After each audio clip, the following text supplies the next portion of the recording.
How are you, sir? I'm good. How are you? Good. I'm going to change the angle here. It's a little dark. There we go. Ugh. Ah, so how are things on your end? Oh, just living the dream. Yourself?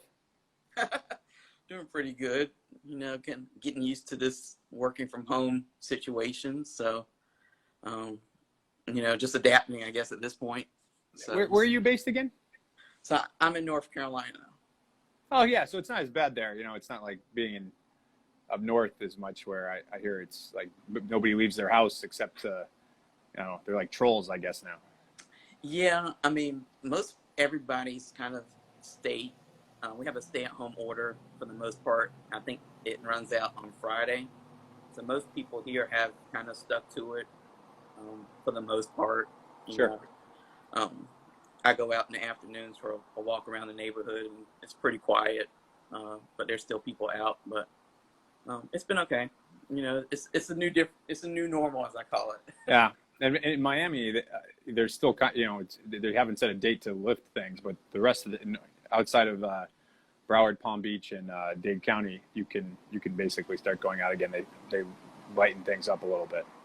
Have you been able to go to the office any and Yeah, get work done? I've been going to the office every day, so we have a crew there, and the guys out packing all wear masks and everything, so keeping distance. But yeah, thank God, we've been shipping and working every day, and there's business, so that's good. Yeah. Well, that's good to hear. I know, Yeah. and I know it's been tricky for a lot of companies to kind of pivot and get used to, like I said, new conditions and all. But it sounds like you all have adapted a little bit and moved forward. Yeah,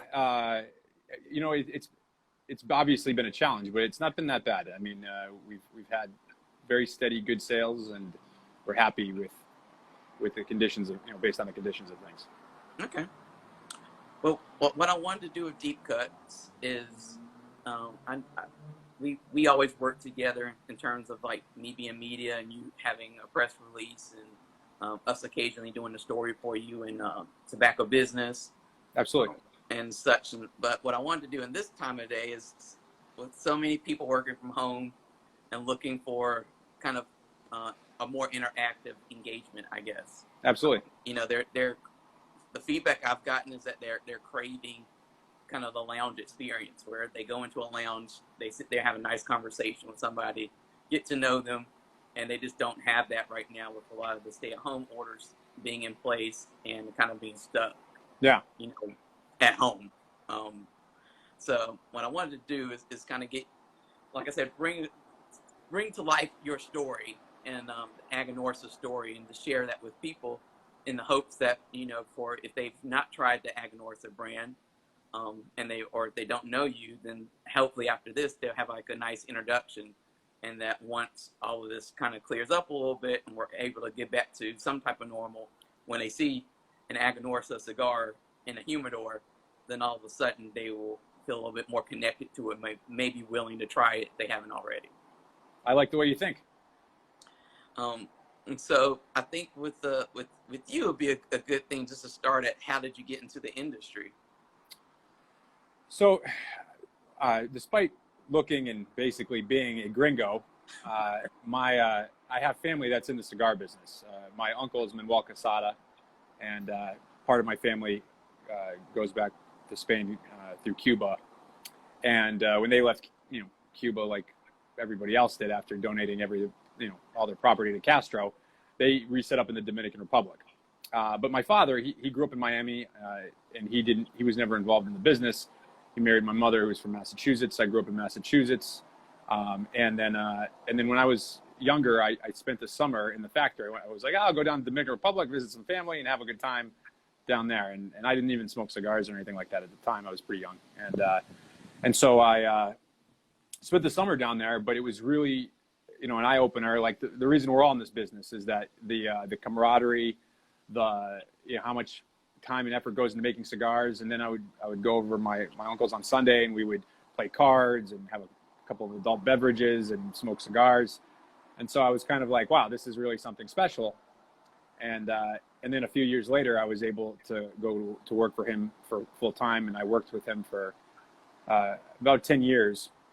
And then about 3 years ago now, or this in December, 3 years, I joined Aganorsa, at the time called Casa Fernandez, and they brought me on to kind of better define the brand than it was. It was really kind of, they had cigars and they made cigars for other people, but nobody really connected the different brands that they made, that we made for ourselves. And outside the industry, we really weren't well known. And so my job is to kind of preach the gospel and kind of not only reach out to our retail partners and consumers and work with them, but also to give them a better understanding of what type of company we are. And you mentioned working with Manuel Quesada, of course, who's I actually did the field tour during Pro Cigar this year. Oh, nice. They do a great job. Yeah, so I got to sit there, and then he did the nice little blending seminar. So what did you kind of learn from him about the tobacco industry in particular? God, quite a bit. I mean, I was really blessed to work with him and my cousins. He's been in the business his whole life, and he knows so much. And then not only he was in the business, but his father's in the business, and his father's going back quite a way. And just so many things. I mean, about tobacco itself, but also about the relationships. He introduced me to people like Daniel Nunez, Benji Menendez, the Plasencia family, and so many, and that's just a few. And I was able to build relationships with those people and learn from them. And those guys have been in the game a long time, so they've probably forgotten more than I will ever know.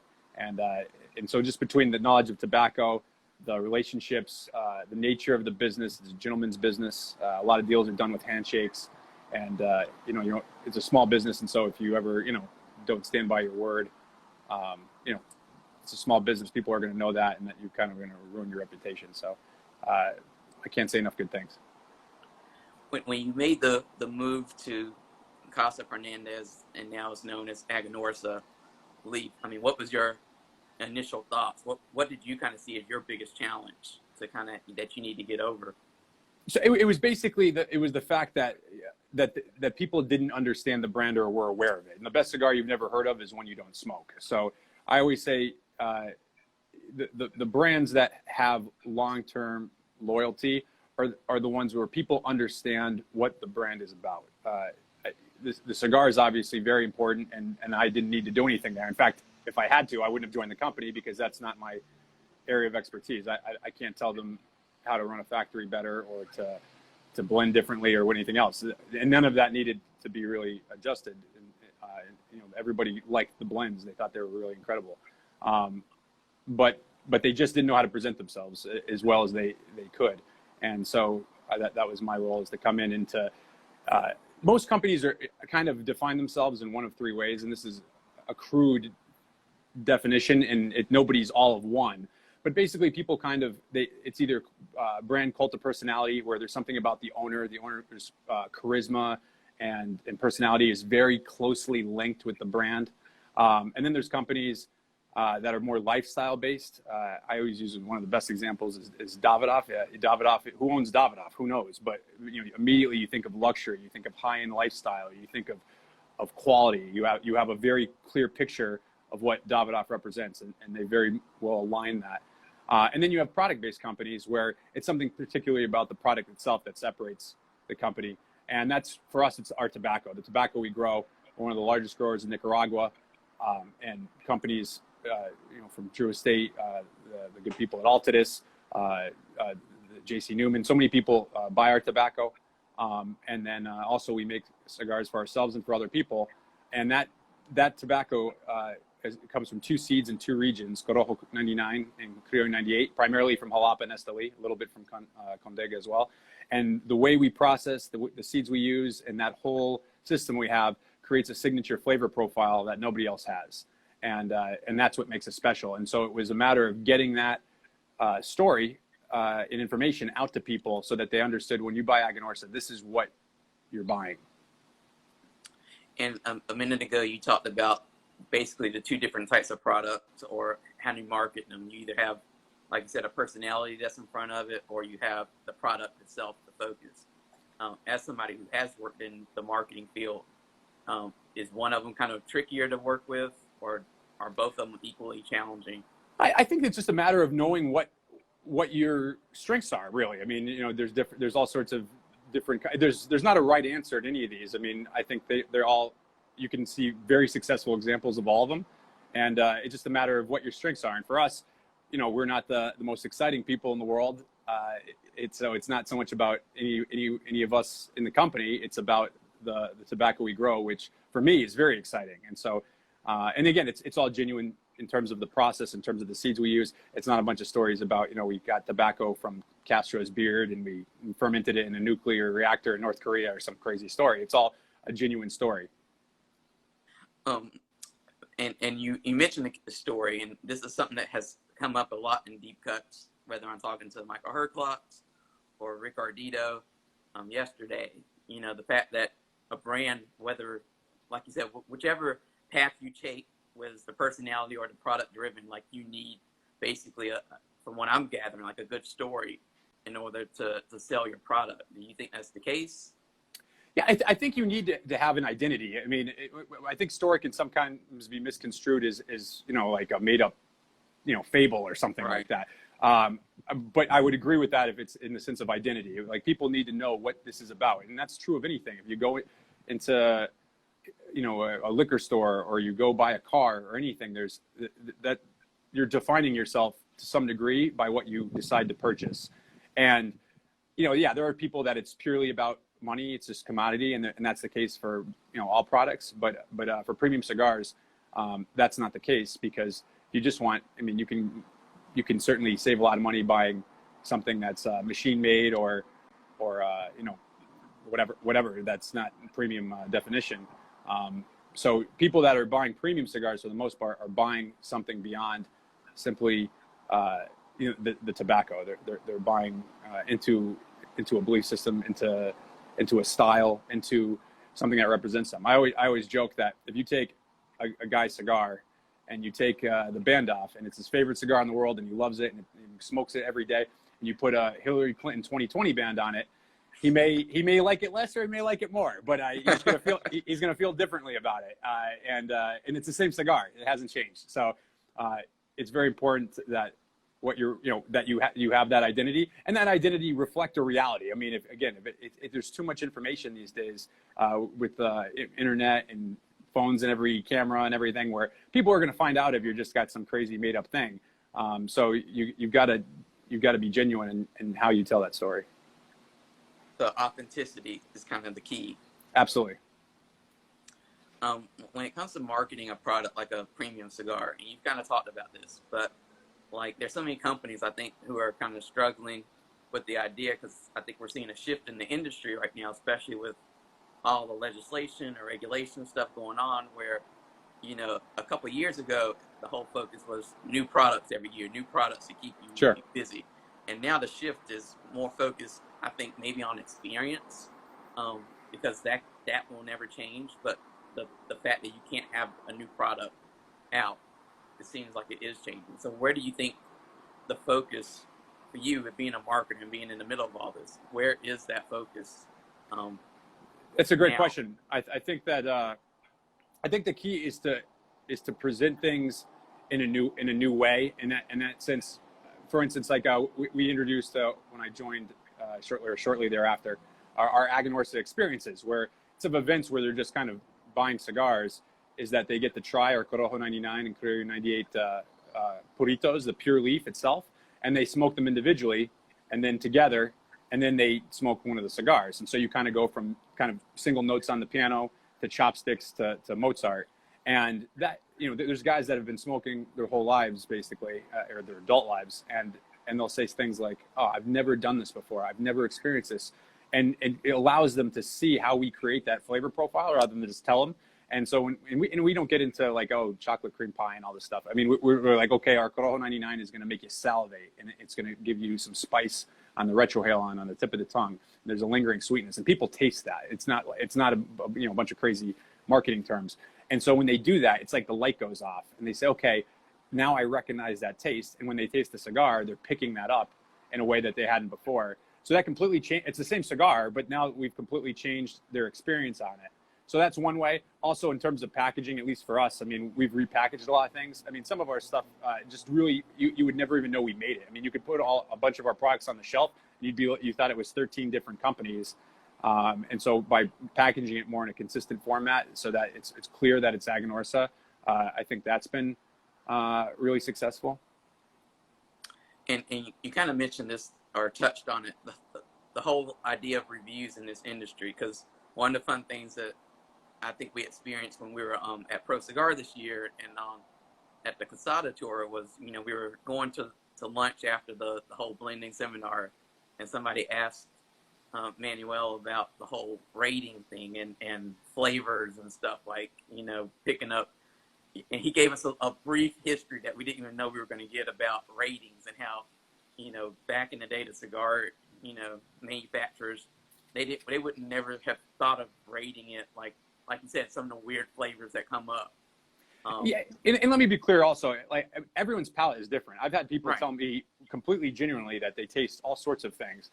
And that's your palate. And so if that's what you taste, that's what you taste. But with the experience that we're trying to do is make that determination for yourself. Oftentimes people will say, hey, is this good? It's like, well, did you smoke it? It's like, yeah, well, is it good? I mean, if you like it, it's good. And if you don't, it's not. And if you taste, raisin or blueberry or chocolate or whatever it is, I'm not saying you don't taste that's not there. I'm saying that everyone has their own palate, and I don't get caught up too much on what other people say. Get caught up on what you experience. Yeah, because I think that's the one issue I have with a lot of reviews. Because for me, I'm really a novice beginner on the beginner end of the spectrum when it comes to cigars. So when people say, I'm tasting Lucky Charms and Coca-Cola and hints of this, I was like, it just tastes like tobacco, to me. So I'm always curious about people and their thoughts about the rating process, and picking up all these weird flavors, because to me, it's just, it's just not there. Yeah, and in fairness too, I think as time goes on, you start picking up more. It's kind of like the first time you drink like scotch. It tastes like alcohol because you're not used to it. And then as time goes on, you start picking up the differences between something in a sherry cask and something that's obviously peated or not peated, or so there is definitely like different variations, and there's different notes, and as we mature, our palates mature, we'll pick up on more things. But yeah, for me, I think if you have what we want with our events where we do these tastings is we want anybody there to get it. And so I think with a lot of people, if you go too far into it at that level for them, they say one of two things. They go, I guess I just don't have a palate, or they go, this guy's just making stuff up. And so if you can tell them what they're going to experience and then they experience it, that's much more powerful. And so we kind of are more reserved with the notes that are definitely going to be there. And then beyond that, we let people make that determination themselves. Yeah, and I guess, and I know you do run a lot of these different seminars throughout the year. When it comes to developing your palate, I mean, what's your advice? Like, should we be keeping a journal of our thoughts, like different cigars? Should we be looking for certain things when we smoke a cigar? Like, what should that experience be like? So I think it also depends on your level. Some people, and to be honest with you, when I enjoy a cigar, I don't think about it really at all in that way. I just pick it up. I almost have to flip a switch, because most of the time when I'm smoking something, and this is not hard work, but I'm checking to make sure it's consistent. It tastes the same as it tastes last time. Its burn is performing correctly. It draws well, and I'm kind of going through that process. I don't think that is as enjoyable as just lighting up a cigar and us having a conversation and me enjoying the cigar. So in that sense, I think that we got to be careful not to get too technical about the experience. We should just enjoy it for what it is. But yeah, obviously you want to be able to have a better idea of what you'll enjoy and what you won't enjoy. And so doing seminars is great, because then you get to smoke individual components of tobacco. Michael Herklotz, who you've had on, does an amazing one. And then there's lots of other people that do them out there besides us. We weren't the first, certainly, to do it. And then just kind of paying attention from factories of origin, that factory makes this. Okay, well, I like this other product from their factory. Wrappers, regions, things like that. I think you just have to be careful. What happens is people start saying, I don't like Connecticut. I don't like XYZ tobacco. And they get kind of stuck in their head and they lose out because, well, yeah, that seed grown in this region, in this country, is going to be a little bit different, obviously, than grown in another region in another country. So you always want to keep open-minded, but at the same time, try to learn as much as you can. When you speak to retailers who are looking, because retailers have a very tough job of, they have a limited amount of space and they have to decide what to bring into that space, that humidor, to that's going to sell and connect with their customers. So what kind of questions do they have for you as, being on the manufacturing side? Yeah, I think that the key thing, the retailer has got a limited amount of space, and he wants that space to be productive, and so obviously there's a lot of questions about how the product sells. They have products in their store or styles of products, whether it's certain ring gauges or certain countries of origin or certain blend profiles that are successful for them. So they'll ask questions about that. And then also a big thing in this industry, which is still nice. It's kind of one of the last ones that I like this. A lot of it is individual relationship. A lot of it is that, can I trust this person? Is this a person that if there is a problem, and there's always a problem at some point, in long enough to, this is the cigar industry and so many people are involved that have to do their job right. At some point, there's going to be some sort of issue. Is this person going to take care of me? Is this person going to, or they're going to leave me out to dry? And so I'd say the two big questions, with the second one being the more important, is will this product sell for me, and can I trust this person? So on the topic of relationships, how, as a manufacturer, how do you maintain a relationship with so many different retailers at one time to make them feel like they're not kind of lost or disaligned in that sales sheet? Well, technology has made this significantly easier. God bless the sales reps back in the day, driving around with maps and pay phones and quarter rolls. And I don't know how those guys did it. Those guys are legends. But for me, there's text messages, there's FaceTime, and now we're seeing a lot of Zoom meetings. There's emails, there's phone calls, and then again, I travel pretty extensively as well. I think what I try to do is I try to let our sales team do most of the selling, and I try to maintain relationships. So I don't want people when they see my number being like, "What is this guy?" He's the only reason he ever calls me is to sell me something. And so a lot of times, and in fact, I would say most of the time, my calls are simply, "Hey, how you doing? How's the family? How's the product going? What can we do to help?" All that kind of thing. And so that's really more of what I'm trying to do, is make sure that those relationships are strong, so that when our sales team does go in there, it's easier for them to put the right product in their store. Is there a certain amount of time you spend each day just kind of touching base with people? Because I know there's all day. That's right. Yeah. Yeah, there's the marketer Gary Vee who talks about social media a lot. Sure. He says, he's like, people forget that it's social media. So he's like, so you have to spend time being social on it to get anything out of it.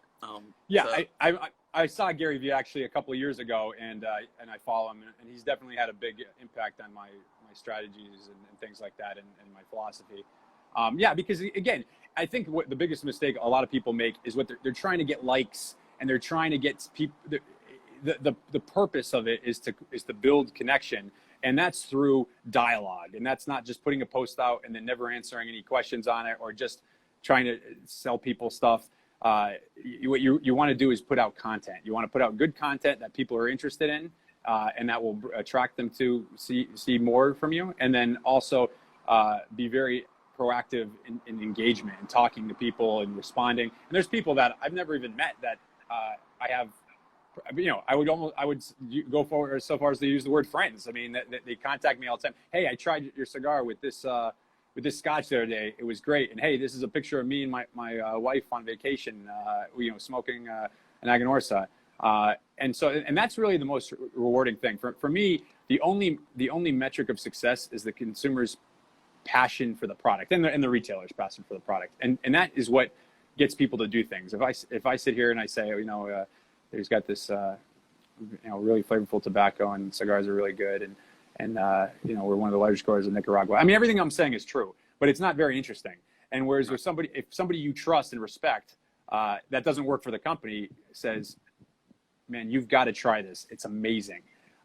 Right away. And that's how I buy things. I mean, I go to the liquor store and somebody told me, hey, when you're there, look out for this. If it's there, buy a bottle. You won't regret it. I mean, that is 10 times more powerful than any sort of shelf talker or anything else, any article or anything. That to me is the most powerful thing.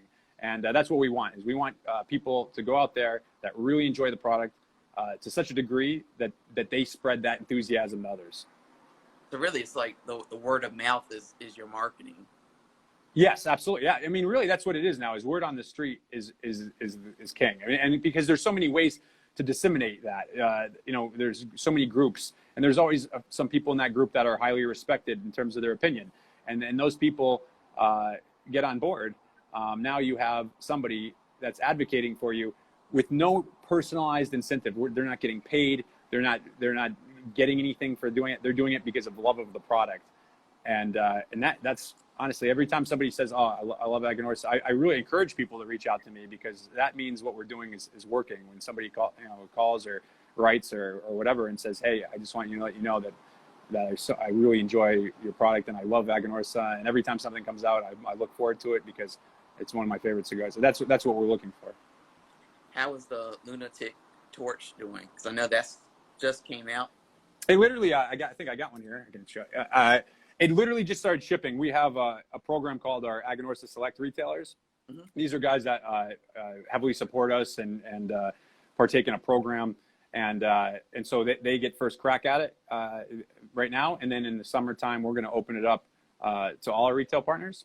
And what I like about the torch, if you can see it here, is that the foot is unfinished. It's called the brush foot.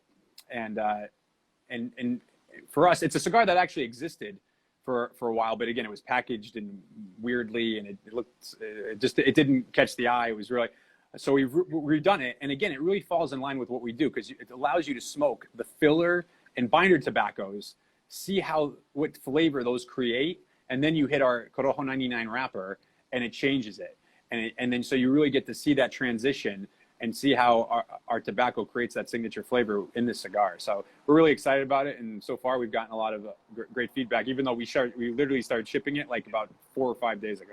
So how, like, you just talked about some program that you designed basically to create like not an exclusive bit, but just to focus on certain retailers.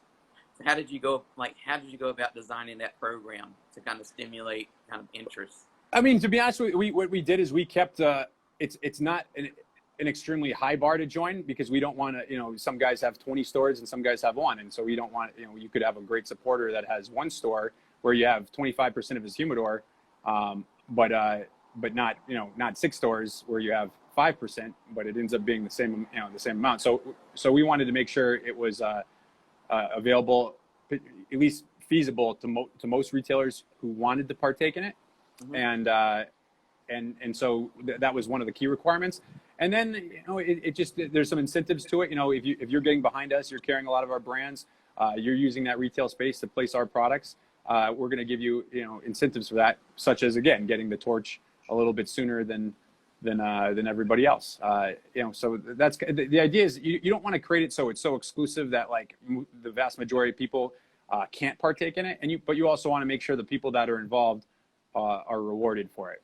Somebody asked, by the way, it's a brush foot, which is a little different than a shaggy foot. Shaggy foot kind of has the tobacco jutting out all over the place. Just the wrapper is removed from the last half inch, and that allows a more consistent burn of the filler and binder when it hits the wrapper, whereas the shaggy foot kind of has a whole bunch of tobacco jutting out of it, and it's a little bit messier.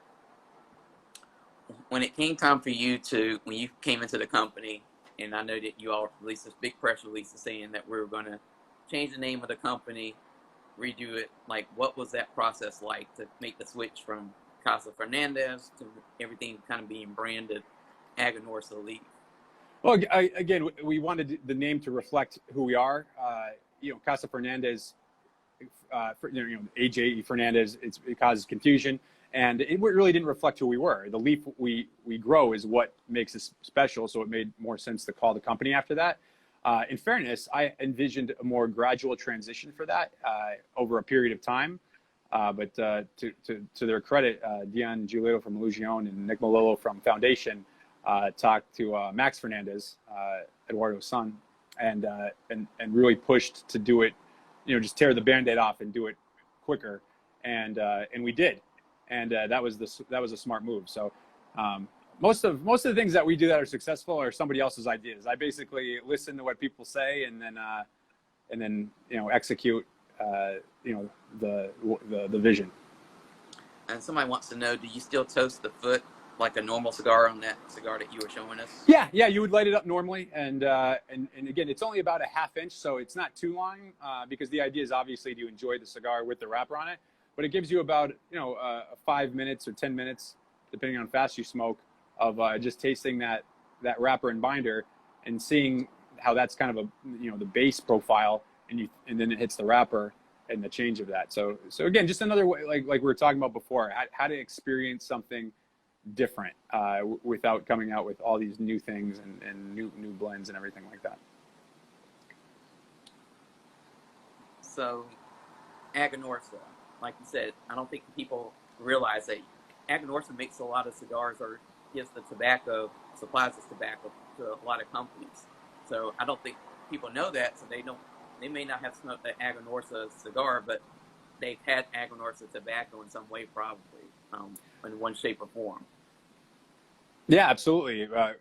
Our biggest operation is growing tobacco. I mean, that's the biggest part of the business. And then we also make cigars for other people and make them for ourselves. So you've almost certainly had Aganorsa at some point, even if you didn't realize it. And I know one of those brands you work with is Warped. Is that yes, absolutely, that's yeah. the case? And Yeah, that's always a cigar that kind of ranks high on a lot of end of the year list and such. So how did that relationship come about? So Kyle Gellis and Max Fernandez are very close, and they work together on a lot of blends. We even did the Guardian of the Farm collaboration together, named after the American Bulldogs we use to guard our fields. Each size is named after one of the dogs, and one's the Apollo is named after Kyle's dog, and the other 3 are named after ours. And that was a very successful project. One of the things I always say is that the people that work with us are some of the best testaments to the quality of what we have, because these people are all very successful using our tobacco and creating their own expressions of our tobacco with their palates. In your opinion, what makes a good cigar? Like, what are you looking for in terms of like the draw, the outer look of it, the smoke? There's so many things that people look for that they kind of rate. So I'm just curious for you, like, what are you looking for in what makes a good cigar? For me, I burn it. So construction-wise, burn and draw. I don't want to be playing around with a cigar. I don't want to be, sitting there fighting it. So that's the first 2 qualities, and those are objective qualities, right? It's either burns well or it doesn't. It either draws or it doesn't. In terms of flavor, I tend to like medium body. I like balance. I love our Corojo 99 tobacco. It's got that nice sweetness to it. I don't like tobaccos that dry out your palate. And I just like something that keeps you interested and has nuance, but isn't going to either blow you over or bore you. And so I would say that's kind of my profile. Now, with that said, my profile is completely irrelevant. Right. What my job is to see like, I'll be quite frank with you. We make 8x80, 8x60, 770. In terms of flavor, because I've smoked everything, because I didn't want to sell anything that I haven't smoked, they're excellent cigars, and we blend to those sizes. It's just not a bunch of extra filler tobaccos in there. But I would never personally smoke that on my own accord. It's just not. But who am I to say, oh, well, we should make this because it's not my style of cigar? Same thing with Lanceros. I love a Lancero. They're delicious. But you want to go out of business, make a company based on selling Lanceros for the most part. I mean, there's only one person I can think of that really has a model of selling just Lanceros, and that's my friend Jorge at Stogies in Houston. And he's been able to do that. But for the most part, Lanceros is not a size that sells very well. People look at it and you tell them how great the flavor is and how great it is to roll, and or how hard it is to roll, and they just look at it and they go, they just don't see themselves smoking something long and slender like that, and it's not a popular size. So for me, what we've got to do is make sure what we're putting out there is what people want, and we can do, and we have Lanceros, but we have to make sure that we're picking. We can't just say, okay, here's a cigar. Let's see how it sells. It's like, okay, who is this cigar for? What's the market for it? How does this fit into our portfolio? And all those questions are really essential to making sure the product's going to be successful. Because there's lots of great cigars, but if it doesn't have all the check marks, it's a very competitive market. There's a lot of great cigars out there. So what is the most popular size that you've found?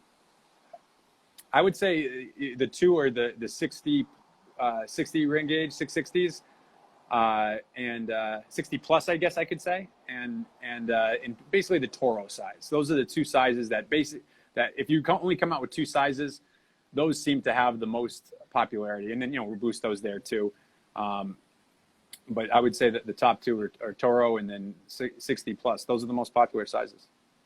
And somebody wanted to know, going forward, is everything going to be branded Aganorsa Leaf, or will there be something that might come out that says Casa Fernandez on it? We've tried to minimize the Casa Fernandez aspect of it, because for FDA purposes and things like that, you've got to be careful on how much you change something. But the Aganorsa Leaf will be the highlight and at the forefront of all branding moving forward. So marketing cigars now, because we've entered, especially with the coronavirus, it seems to have accelerated everybody's launch into the digital space all of a sudden. So sure, like what's the best way to market a cigar to reach the retailer and to reach the consumer now? Well, I think that this has only really accelerated what was already happening. I don't think this is entirely all new. And in fact, if you look at most other industries that are less traditional, they were already way ahead in this process. So I think it's more, like Zoom, for instance. Zoom meetings. I would say that 90% of retailers didn't know what Zoom was prior to this. And now, heck, a lot of them are doing Zoom meetings. We've been doing virtual Aganorsa experiences where we send the retailer the fumas, and their customers will buy a pack and get them, and then all online we'll get together and we'll go through it and do the tasting just as we would in person. I can't say I've changed too much in that way, because I've been pushing social media pretty heavily for the last couple of years, and try to do as much all the different things. You don't want to be too reliant on any particular avenue. So LinkedIn is great. It's a little bit more professional, obviously, than Facebook. It's getting a little bit more political, but it's less so. Right. So you can really connect with people on LinkedIn that maybe if you tried to friend them on Facebook, they might say, do I want this guy seeing pictures of my kids, in their Halloween costumes or whatever. So that there's that, and then you have Instagram and Facebook, obviously. You have Twitter still, and so you try to just utilize all those different tools have various strengths, and you try to utilize them all, because who knows? Facebook tomorrow could say, okay, no more pictures of cigars, and then if all you're doing is Facebook, well, now you got a problem. So Right. This has introduced some new tools. Zoom, for instance, I think was not probably viable for the most part prior to this, and now I think it's going to be much more a useful tool. But you just keep looking for things like that, and stay consistent. You can't just do it once. You've been doing these videos every day. That becomes okay, and you get to expect it, and you get to look for it. Whereas if it's once every 2 months, it's kind of hard to keep people in the clockwork for that. So I think consistency is really important too. Yeah, and I think it's just adjusting to the times, because, I don't pay as much attention to the analytics for these kind of videos, but I do kind of look, at the end when I'm, hitting that share button, I say, okay, this many people tuned in, so maybe next week I need to scale back a little bit, because maybe more people are getting out and they're, getting back to some type of normalcy. Maybe they're not tuning in, so I think you have to adjust basically to whatever's going on in the world. If you stay the same, it's almost like beating your head against the wall. At a certain point, you're going to plateau. So you kind of have to adjust your strategy based on your customers, or based on your consumers or viewers or whatever kind of thing you're going after. Absolutely, yeah. You always be looking to see where and again, things are gonna change now. They were already changing, but they're definitely going to change more now. And I think if you put your head in the sand and just wait for things to go back to the way they were, I just don't see a full return to how things were prior to this. I think that some of these people are going to get very used to some of these new technologies that they wouldn't have used, but kind of been forced into it. And once they're used to it, now that they're going to use it. Do you see the cigar industry kind of sticking to some of these digital stuff that they're doing, like the Zoom meetings and the virtual hearths, and see that being sticking around for a while? Or do you think once like things get back to quote unquote normal, they'll go back to the old ways of kind of, whatever, advertising in this magazine, advertising in that magazine, and, in-store events? I think that there'll be some people that as soon as Zoom is no longer a necessity, they're going to go done, and they're going to go to the shop and they're going to sit there in the chair that they've been missing, and so there's some of that, but there's going to be a lot of people that are going to still view this as not only again for their shop, but they've maybe found a group that's from people of all over the country, and they want to be involved in that. They've met new people, and so I don't think it's a matter of either or. I think it's a matter of fully utilizing both. And if you leave one on the table, like I wouldn't just say, okay, I'm going to close up my shop and do Zoom meetings. I mean, that's not going to be effective either. But it's finding that happy medium. I think the biggest question is how do you find the happy medium between going into a retail shop, which is 100 times more the experience than clicking a button online, but it's equally less convenient. You've got to drive somewhere, you've got to park, you've got to go in. You don't know necessarily if they have the product. If they don't, you got to find something else.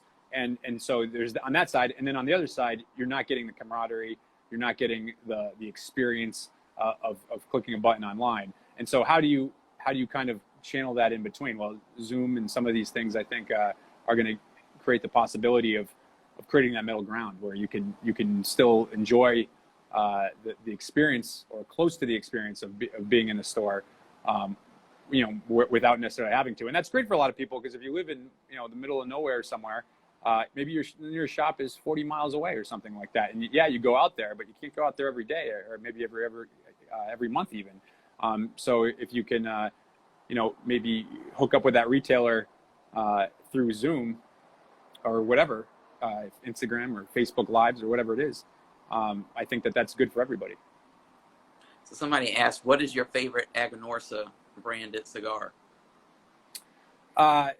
So again, I kind of bounce around a little bit, and a little bit of it is dictated with time. So I smoke a lot of the Guardian of the Farm Rambo. It's a perfect size. It's like a Rothschild size. I love the flavor on it. It's a cigar I can have in the morning. I can have it with coffee. I can have it with a drink at night. So it's a good anytime cigar for me. And it's not too long a smoke. Usually I'm traveling around, and as smoking bans increase, sometimes you can't. I hate leaving a cigar unfinished. So there's that. There's our Buena Cosecha brand, which is really incredible. Our JFR Corojo is a cigar I love. And then obviously the limited stuff like our Supreme Leaf, the Lunatic Torch, but there's an expression in Spanish, no fumes la ganancia. And so if we only have 500 boxes of something, our Aganorsa Leaf signature, which actually I do have one here, these are limited things.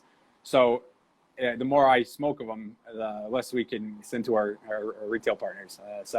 I smoke less of those, even though sometimes I may enjoy them more. And somebody else, and the same person wanted to know, what is your favorite non-Aganorsa cigar? Non-Aganorsa. So I love a lot of stuff from the Plasencias.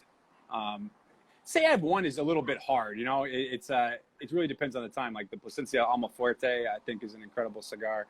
I like stuff. I'll give this as just kind of a cop-out answer, but I like stuff that's different than what we have, because I'll just smoke our product if I'm looking for that style. Right. So Steve Saka, the Roma Craft stuff. Those are all great cigars. With I know another one I love is up there in Honduras is Aladino. I think those are excellent cigars. So I tend to like good expressions of a different style. when I'm not smoking ours. So that's as good as an answer as I can give you. Somebody brought up Supreme Leaf. Now, Supreme Leaf was a cigar that you released at TPE, which I think is the last time I saw you in person. So back in January, it seems so far away. Tell us a little bit about Supreme Leaf and how that cigar is done. I've seen it, I think, all over social media. Like, different retailers have brought it in. So how's it doing for you all? It's sold out at TPE. So we did 500 boxes. The story with that is there's a gentleman, Brian from Bravada Cigar Club, and he came to me and he said, "Listen, Terence, I think that you have amazing cigars, but I think you're missing a segment of the market because your packaging is very traditional and very classic, and there's some people that are looking for something a little bit that looks different. And if we can create a really exciting blend and package it in a way that really is eye-catching, I think it'll be successful." And in fairness to him, he came up with the band design, and he just did it kind of out of the goodness of his heart. He didn't ask anything from me for it, other than to give him credit because it was his idea. And so I said, okay, we'll do that. And with TPE, we did 500 boxes. It's got very vibrant colors. It's different colors. You don't see orange and purple often on a cigar band, but it really came across as elegant and eye-catching in my mind. And so it was a huge success, and we're going to make some more this summer. It uses a Viso wrapper instead of a Seco, and so in terms of aging, in terms of wrapper selection, it takes a little while to get enough. Plus, we have to keep maintaining the wrapper that we use for our regular production. It doesn't make any sense to rob Peter to pay Paul, and so we have to be a little careful on that. So we'll have more coming out this summer, and then that'll be the next batch. But the first 500, they went as fast as, I had to limit. It was almost the opposite problem, is I had people screaming at me that they only got 2 boxes or whatever they got wasn't enough, and they were upset. So it was a really successful product. Well, what do you kind of attribute that success to? Was it just the design, or was it just the limited nature of it? I think it goes to you got to check all the check marks. One, it's an excellent cigar, so you got to start there. And if you don't have that, then any packaging that's really amazing and the cigar underperforms, it's going to be a disappointing experience. But that said, it definitely got people to look at it. There's so many cigars in a humidor, that cigar sticks out. And so you see that. And I think what most people did is they said, "Oh, wow, that's something I got to try." Or maybe it was just too unorthodox for them, but it made them look at Aganorsa. And so then they picked the Aganorsa Signature, which has more classic packaging, that was next to it. So I think it just did all the check boxes. It stood out. It was a great cigar, and it looked really, really vibrant and eye-catching. I think that's a great lesson, just to kind of listen to your partners, whether they're retail partners or just consumers, because you came up with, like I said, somebody just brought you this idea, and it turned out to be a great success. Like I said, I've seen it all over social media. So I don't have any good ideas. What I do is I listen to our reps and our retailers and our consumers, and then we do things based on their feedback. Now, again, every idea, you don't say, okay, let's do this, let's do that. But if you hear consistent feedback, or you hear something that really makes sense, they have the eye view that's important. I think in this industry, you get caught up in the fact that, I don't have to buy every single cigar I smoke from us. And, guys in the cigar industry are friendly. They give you their product and you give them theirs, and you trade off and things like that. So I don't have to walk into a humidor every day and spend my hard-earned money on several cigars. And so you have to take that experience and because that's the experience of most people, right? It's not my experience. It's everybody else's experience. And so for me, it's important to make sure that I'm putting myself in the retailer's place in terms of the sizes of the boxes, in terms of pricing structures, in terms of all those things, in terms of the consumer, in terms of the sales rep, and kind of take all those things and create something that's going to make as many people happy as possible. You never make everybody happy, but if you make more of the people happy than not, you're going to be okay. Somebody just wanted to know the Casa Fernandez Miami. They said, what will that be called under the Aganorsa Leaf name? It's good. So it's called the Casa Fernandezniversario, and so the Anniversario aspect of it will be more emphasized, and we put a seal on it that says Aganorsa Leaf on there. Sometimes we also have to be careful changing anything too much. Like for instance, our JFR and Lunatic lines, those sold before I got to the company. You know, they were doing well, and there's people that smoke that cigar every day, day in and day out. And so you start changing that stuff too much, the guy gets, it's a different cigar. You know, there's actually a study done by I guess Cocoa and Sprite, but if Sprite put too much, it's more than 30% of yellow in its packaging, people would complain it tastes too lemony. And so if you change how something looks, people think it's different. And you got to be real careful with that if something is successful and is selling well. So we've tied in some stuff to like JFR and Lunatic, for instance, like in terms of the guarantee sales and stuff like that. But we don't really want to mess with it too much. It's doing well as it is. It's not broke, don't fix it. So we're down to our last few minutes. So what's ahead for Casa Fernandez Aganorsa Leaf, for those who are unfamiliar with the names? What's ahead for you all? So we're looking to continue the path that we're on. We're looking to continue expanding our Aganorsa experience events. We're looking to build new consumers. We're looking to make sure that our products maintain a coherency in terms of the different expressions of it. And just it's really not, to me, rocket science. There's thousands of people out there that have never heard of Aganorsa that smoke cigars, and so the opportunity is endless. So rather than continually try to come out with something new and completely, which now, as you mentioned, is a little bit more difficult with the challenges of FDA, is get people who haven't heard of us aware, and the people who have heard of us and enjoy the product, make sure that they know that they're appreciated and that we're working for them, and that we can't do this without them. They're crucial to our success. And what do you kind of hope, in terms of getting back to some type of normalcy in the industry? What are your kind of hopes for the rest of this year? Like, do we need to get back to the trade show in the summer? I know we have a big trade show coming up, PCA. There's lots of questions surrounding that. I don't think too much about stuff I can't control. So if the trade show's going on, we're going to figure out a way to make the trade show successful. If it doesn't go on for whatever reason, then we'll figure something else out. I don't really have too much. I try not to focus too much on those things. I focus on the stuff that I can control, and I sleep a lot better that way. Because I mean, a lot less to worry about. Yeah, who knows? Who knows what that if you told me in January that this is what was gonna happen this year, I would have called you nuts. So nobody knows what's gonna happen, and at the end of the day, you just make sure you're in a good position to adjust to whatever life throws at you.